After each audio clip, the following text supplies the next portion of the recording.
Why are we so endlessly captivated by the end of the world? In American media, the apocalypse isn't just a genre, it's a cultural preoccupation, a recurring nightmare, and sometimes even a strange comfort. Over the decades, films, television, novels, and video games have returned to the apocalypse again and again, each time reinventing it to suit the mood of the moment and society's anxieties. For younger millennials and Gen Z, apocalyptic narratives resonate on a personal and political level. Many feel trapped by systems maintained by older generations, a bureaucracy that preserves the status quo and stifles real change. This sense of societal paralysis fuels a just burn it down and roll the dice philosophy. If the old order is immovable, chaos may be the only path to something new. In this context, apocalypse isn't just a fear. It's a fantasy of opportunity where destruction clears the ground for renewal and voices previously silenced might finally be heard. American apocalyptic fiction reflects this yearning for transformation. The wasteland is a proving ground, and the collapse of order redraws the lines between hero and villain. Figures like Negan or the Governor in The Walking Dead are compelling because they are ordinary people reshaped by extraordinary circumstances. A reminder that, when civilization crumbles, anyone could become a leader, a tyrant, or a survivor. The genre's enduring appeal lies in its existential uncertainty. These stories force us to ask not just how we'd survive, but who we'd become. This obsession is especially vivid in zombie media. Zombies serve as metaphors for conformity, dehumanization, and societal collapse, fears that feel increasingly relevant in a rapidly changing world.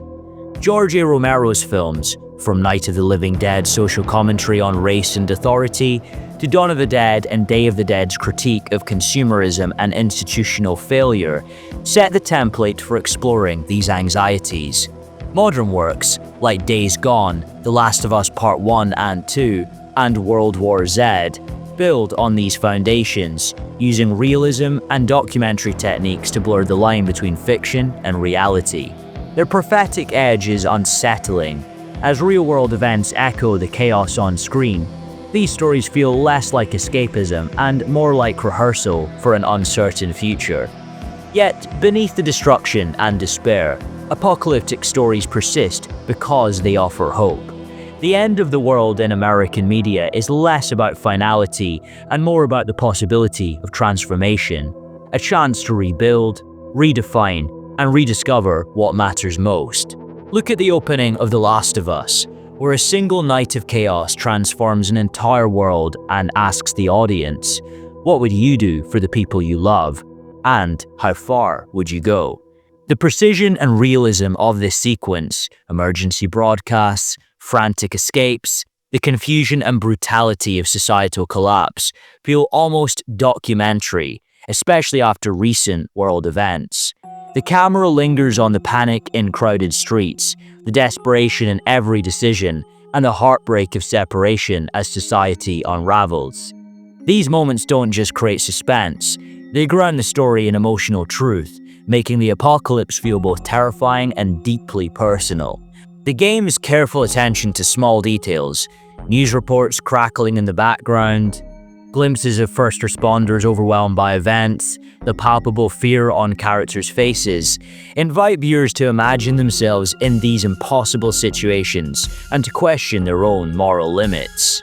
Similarly, the opening of Zack Snyder's Dawn of the Dead remake pairs Johnny Cash's The Man Comes Around with real news footage and staged chaos, blurring fact and fiction. Its viral marketing campaign, designed to look like genuine news bulletins, amplified this realism, making the threat feel immediate and close to home. The film's use of handheld cameras and quick-cut editing increases the sense of urgency and disorientation, drawing the audience into the chaos unfolding on screen. This move toward realism isn't limited to style, it extends to the violence and moral choices depicted. In The Walking Dead, The brutality of Negan and the authoritarian control of the governor are unsettling precisely because they don't feel far-fetched. Their cruelty and charisma mirror real-world leaders and the worst impulses of humanity under stress. The violence, rather than being gratuitous, serves to underline the fragility of civilization and ask, how close are any of us to crossing the line? These examples underscore a key shift in apocalyptic storytelling, a focus on authenticity and relatability, in which the horrors of collapse are presented not just as spectacle, but as a test of empathy, loyalty, and integrity. By making the end of the world feel plausible and immediate, these narratives invite us to reflect on our own resilience and the choices we might make when confronted with the unimaginable. Or consider the eerily empty streets of 28 Days Later, achieved through clever filmmaking but now reminiscent of cities during lockdowns. The film's iconic opening sequences, with Cillian Murphy wandering through deserted London landmarks, evoke a chilling sense of isolation and vulnerability that audiences could only imagine, until real-life events brought similar images to news broadcasts worldwide. The blending of real footage, documentary techniques, and plausible social dynamics gives these stories a prophetic edge, heightening the sense that the apocalypse is not just a distant nightmare, but a present possibility.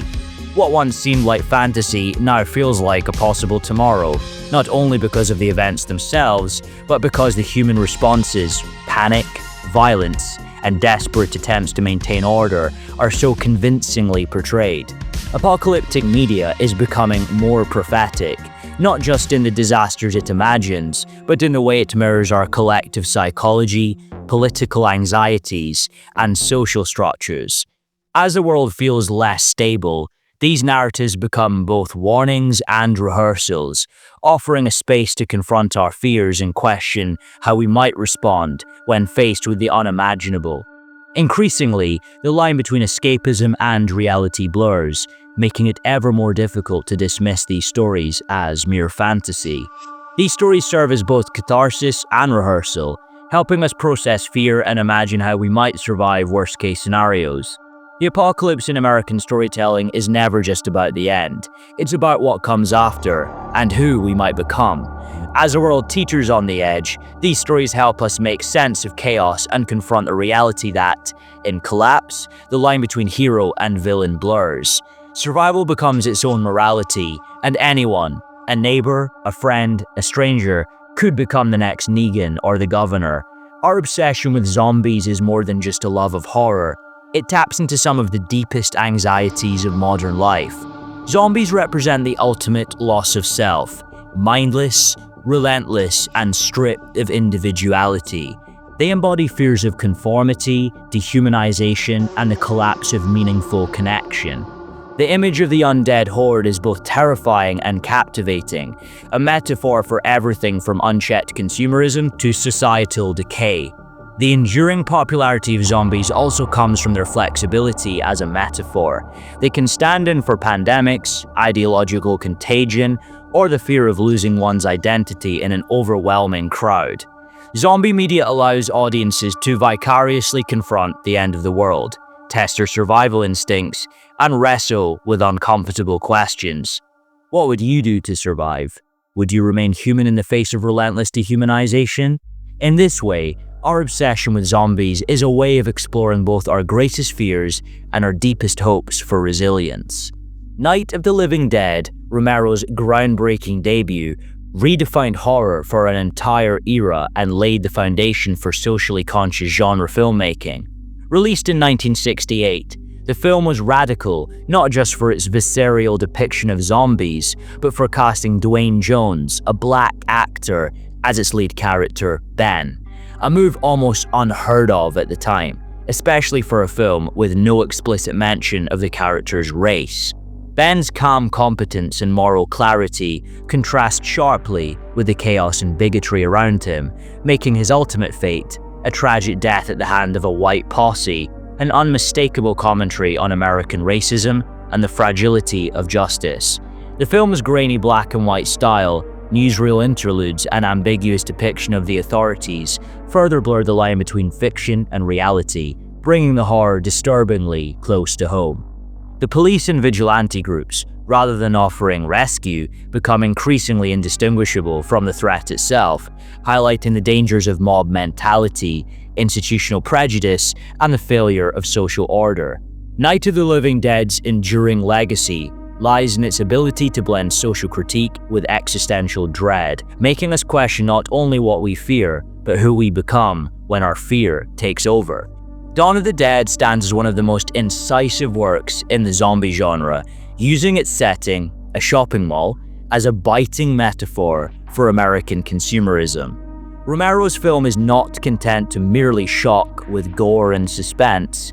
It asks viewers to consider the mindless routines of daily life, equating the undead wandering the mall's endless corridors to the living's obsession with material goods.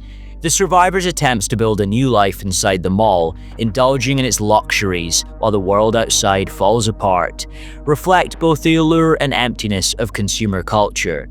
The film's darkly satirical tone is amplified by scenes of the living and dead alike shuffling through stores, their desires undiminished by apocalypse. In doing so, Dawn of the Dead critiques the notion that comfort, possession, or escape can insulate us from society's collapse, and suggests that what truly haunts us may not be the zombies, but our own inescapable habits and values. Day of the Dead takes the bleak social commentary of Romero's trilogy to its most claustrophobic and despairing extreme. Set almost entirely in an underground military bunker, the film explores what happens when the last remnants of humanity are divided not just by the zombie threat, but by their inability to trust and cooperate. The conflict between government scientists, who desperately search for a cure, and a military contingent obsessed with control and security reveals how bureaucracy, paranoia, and power struggles can paralyze any organized response to a catastrophe. The soldiers, far from being saviors, become embodiments of authoritarianism, brutality, and ultimately futility, unable to restore order or protect even themselves. Romero paints a grim portrait of a system meant to save us, becoming as destructive as the apocalypse itself, raising questions about the limits of authority, the failure of institutions, and the psychological toll of prolonged crisis. As the bunker becomes a pressure cooker of fear, resentment, and violence, Day of the Dead stands as a powerful warning about how the very structures built to preserve civilization can unravel when pushed to the edge. In the World War Z novel, the global response to the undead outbreak exposes differences in political systems, preparedness, and human adaptability, while the film, much less nuanced, chases spectacle over substance. What makes the novel particularly eerie in light of recent events is its structure. Written as a series of oral history, interviews, and government reports, it reads less like fiction and more like a retrospective account of an actual disaster. Many of its predictions, from global supply chain breakdowns to government misinformation and public panic, have felt uncannily prescient in the wake of real-world pandemics and crises. The detailed depiction of quarantines, misinformation, and unequal responses across nations gives World War Z a prophetic edge that makes it resonate even more strongly today. Two standout examples in recent years are Days Gone and The Last of Us Part 2, both of which use video games to immerse players in deeply personal, morally complex visions of the apocalypse. Days Gone situates its story in the forests and highways of the Pacific Northwest, following Deacon St. John, a drifter and former outlaw who clings to the memory of his lost wife while battling hordes of freakers, humans transformed by a pandemic. Unlike many apocalyptic tales that focus on grand quests or saving humanity, Days Gone is about endurance, grief, and the lengths to which people will go to protect their chosen families. His world is hostile and indifferent, forcing players to scavenge, fight, and form uneasy alliances. What gives the game depth is its focus on the mundane heartbreaks and fleeting moments of connection that persist even after civilization collapses. The Last of Us Part 2, meanwhile, stands as perhaps the most emotionally ambitious entry in the genre. Set years after the outbreak, the game explores the cycle of violence, trauma, and revenge that permeates a fractured society. Players must navigate the perspectives of multiple characters, each driven by their own pain and sense of justice. The game's realism, from its environments to its brutal, unflinching depiction of consequence, forces players to confront uncomfortable moral ambiguities. Is survival worth any cost? And does violence ever truly bring closure? Through its narrative and interactivity, The Last of Us Part 2 challenges players to empathize with all sides, blurring the lines between villain and victim and between right and wrong. Both games elevate apocalyptic storytelling by refusing easy answers and emphasizing the cost of survival, not just physically, but psychologically and ethically. They invite us to consider not only how we would endure the end of the world, but what kind of people we would choose to become. Video games like the Stalker and Metro series push the boundaries of apocalyptic storytelling by thrusting players directly into worlds shaped by catastrophe, uncertainty, and human frailty. The Stalker series, set in the irradiated zone around Chernobyl, is a masterclass in environmental storytelling. Its landscape is both eerie and compelling, filled with abandoned relics, supernatural anomalies, and a constant sense of danger lurking just beyond sight. The zone is not simply a backdrop, but a character in its own right, unpredictable, hostile, yet strangely alluring. Players encounter rival stalkers, factions vying for power, and moral dilemmas in which survival often means forming uneasy alliances or sacrificing ideals. The haunting atmosphere is amplified by moments of stillness and dread, forcing players to weigh every decision as resources dwindle and threats multiply. The Metro series, drawing from Dmitry Glukhovsky's novels, immerse players in the claustrophobic tunnels beneath post-nuclear Moscow. Life underground is a daily struggle against mutated horrors, oppressive regimes, and the psychological toll of isolation. These games excel at depicting the fragility of hope. Light is scarce, bullets double as currency, and trust is a rare commodity. The surface, while bathed in radioactive sunlight, offers only fleeting glimpses of the world that was, a poignant reminder of loss and longing. Yet, even amidst despair, Metro's narrative highlights courage, solidarity, and the search for meaning. Moral choices are rarely clear-cut. Players must constantly decide between empathy and pragmatism, shaping not only the story's outcome, but their own sense of identity. Both Stalker and Metro use interactivity to make the apocalypse deeply personal. By placing moral agency in the player's hands, these games force us to confront uncomfortable questions. How far would I go to survive? What lines would I cross? And what would I refuse to become? The immersive worlds, atmospheric tension, and ethical complexity challenge us to recognize that in the ruins of civilization, it is our choices, big and small, that define us. Through these narratives, we engage in a living thought experiment on the boundaries of humanity and resilience, underscoring why our fascination with the apocalypse is as much about self-discovery as about survival. The core appeal of these stories is their existential uncertainty. Anyone can become a hero, a villain, or something in between. Apocalyptic narratives strip characters to their essentials, revealing the best and worst of humanity. This uncertainty is both terrifying and liberating, especially in a world where the line between fiction and reality is increasingly blurred by real crises. The popularity of these stories is not just escapism. It's a way to grapple with fear, rehearse resilience, and find meaning in chaos. While these stories often end in destruction, they offer a strange kind of hope. The apocalypse wipes the slate clean, making room for new beginnings, however fragile or hard-won. In the ashes, there is always the possibility of redemption, rebuilding, or simply surviving another day. In the end, the apocalypse in American media is less about destruction and more about transformation, a way to make sense of a world on the brink and to hold on to hope that something better might emerge from the ashes.